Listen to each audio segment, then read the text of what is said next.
In this video, we'll be going through the T Perm.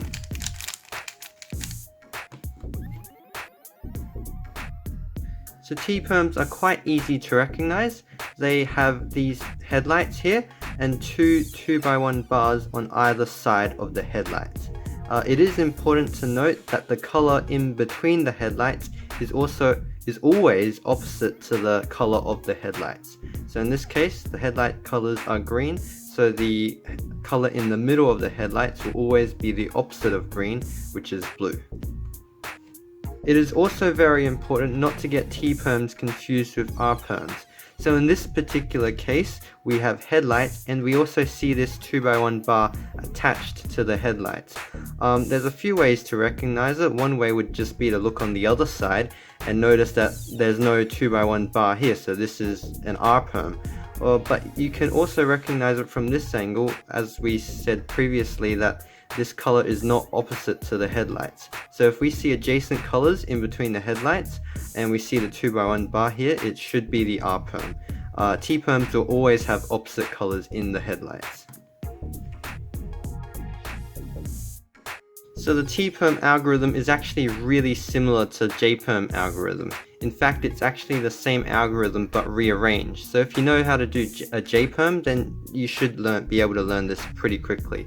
And similarly, if you know T Perm, you should be able to learn J Perm pretty quickly as well. So for T Perm, the algorithm goes like this.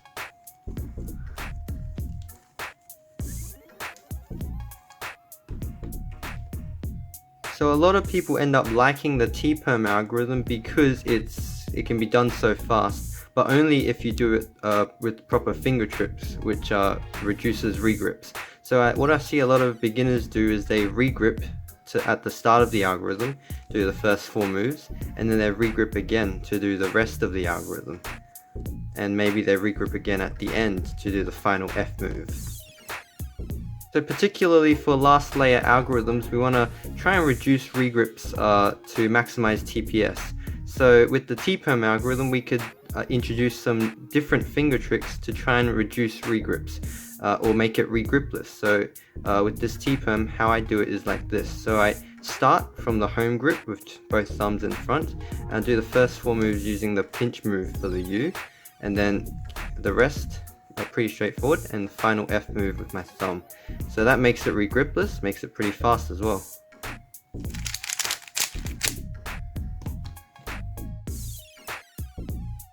So finally for AUF, AUF for T Perm is quite easy to recognize because the algorithm swaps these 2 corners and these 2 edges, and so this whole block here and this block here doesn't move. So you could use the headlights, and it's probably a good idea to use headlights, but sometimes when you get it from like this angle or something and you just go straight into the algorithm, it could be you might not be able to see the headlights, so you could use this bar at the front as well.